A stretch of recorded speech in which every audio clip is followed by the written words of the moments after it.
రేపు తెలంగాణ కేబినెట్ సమావేశం. ధాన్యం కొనుగోళ్లు, మేడిగడ్డ అన్నారం బ్యారేజ్ రిపేర్లపై చర్చ.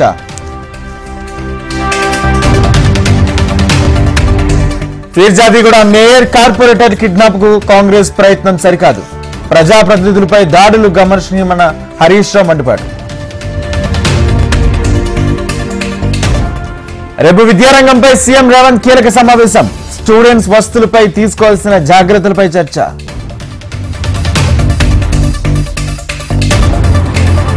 రైతుల కష్టాలు సర్కార్కు పట్టవా?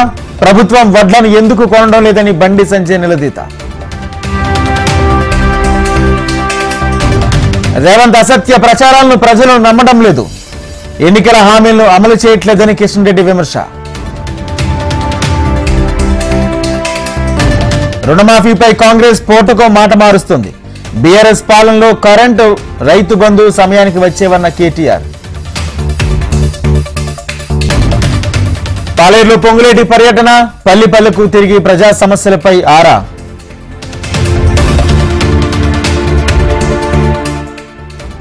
పల్నాడులో హింసకు కారణం చంద్రబాబే. పోలింగ్ రోజున పోలీసు యంత్రాంగం విఫలమైందని అంబటి ఆరోపణ. తిరుపతి జిల్లాలో అల్లర్లపై సిట్ దర్యాప్తు వేగవంతం. కుచువారిపల్లి, రామిరెడ్డిపల్లిలో అధికారుల విచారణ. ఏపీలో వైసీపీ మళ్లీ అధికారంలోకి వస్తుందని వైవి ధీమా. 150కి పైగా అసెంబ్లీ స్థానాలు గెలుస్తుందని జోస్యం. నైరుతి బంగాళాఖాతంలో అల్పపీడనం వాయుగుండంగా మారే ఛాన్స్. 3 రోజుల పాటు ఏపీకి వర్ష సూచన.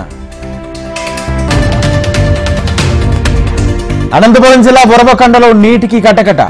అడుగంటిన సమ్మర్ స్టోరేజ్ ట్యాంకులు. నంద్యాల జిల్లా రామతీర్థంలో ప్రబలిన అతిసారం. కలుషిత నీరు తాగి 30 మందికి పైగా అస్వస్థత. యూపీలో బీజేపీ గెలిచేది 1 సీటు మాత్రమే. రాజ్యాంగాన్ని రక్షించడానికి కాంగ్రెస్ పోరాటమన్న రాహుల్ గాంధీ. దేశ సార్వత్రిక పోలింగ్ కు రంగం సిద్ధం. రేపు 49వ లోక్సభ స్థానాలకు ఎన్నికలు. 3000 సిఐఎస్ఎఫ్ సిబ్బందితో పార్లమెంట్ కు సెక్యూరిటీ. బాధ్యతల నుంచి సిఆర్పీఎఫ్ అవుట్.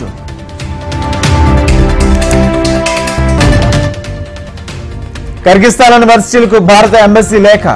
విద్యార్థులను వెంటనే స్వదేశానికి పంపించాలని వినతి. ఇరాన్ అధ్యక్షుడు ప్రయాణిస్తున్న హెలికాప్టర్ కు ప్రమాదం. హెలికాప్టర్ కూలిపోయి ఉండవచ్చని అనుమానం. సింగపూర్లో మళ్లీ కరోనా విజృంభణ. వారంలోనే 25,000 కేసులు నమోదు. ఆఫ్ఘనిస్తాన్లో ఆకస్మిక వరదలు. నీట మునిగిన పలు ప్రాంతాలు. 68 మంది దుర్మరణం. పంజాబ్ పై సన్ రైజర్స్ విజయం. 2వ స్థానానికి ఎగబాకనున్న ఎస్ఆర్హెచ్.